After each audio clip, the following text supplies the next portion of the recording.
Acara mulai jam 7, mahasiswa ini malah datang jam 1 siang, berakhir wisuda sendiri di ruang rektorat. Viral di sosial media, sebuah video memperlihatkan seorang mahasiswa wisuda sendiri di ruang rektorat. Mahasiswa itu terpaksa menjalani wisuda sendiri lantaran dirinya datang terlambat ke acara sakral tersebut. Padahal, momen wisuda merupakan hari yang ditunggu-tunggu oleh mahasiswa.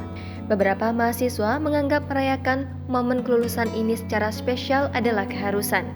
Apalagi perlu perjuangan untuk merampungkan tugas akhir yang seringkali berjalan cukup dramatis. Namun tidak dengan pria ini.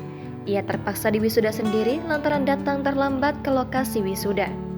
Momen seorang mahasiswa wisuda sendirian di ruang rektorat ini viral setelah diunggah oleh akun @mnkn2910 pada Kamis 31 Agustus lalu. Dalam video itu, tampak seorang mahasiswa datang lengkap mengenakan baju toga. Mahasiswa itu tampak segan dan malu-malu masuk ke ruang rektorat untuk diwisuda oleh rektor.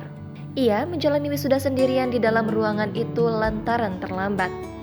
Berdasarkan narasi dalam keterangan unggahan itu, acara wisuda itu seharusnya dilaksanakan jam 7 pagi. Namun, mahasiswa itu datang ke lokasi jam 1 siang.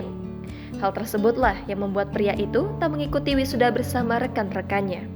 Seorang wanita mengenakan jilbab berwarna abu-abu yang diduga sebagai rektor atau dekan pun tampak memindahkan tali toga mahasiswa itu.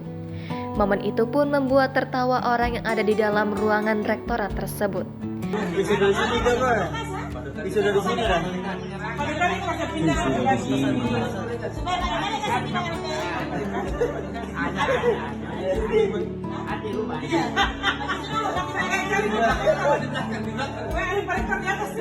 Belum diketahui secara pasti di mana tempat mahasiswa tersebut kuliah. Namun, berdasarkan tagar yang ada di dalam video, tampaknya mahasiswa tersebut menempuh pendidikannya di salah satu universitas di Gorontalo. Unggahan video yang memperlihatkan mahasiswa menjalani wisuda sendiri di ruang rektorat itu pun kini viral di sosial media. Video itu sontak ramai oleh berbagai komentar-komentar dari warganet.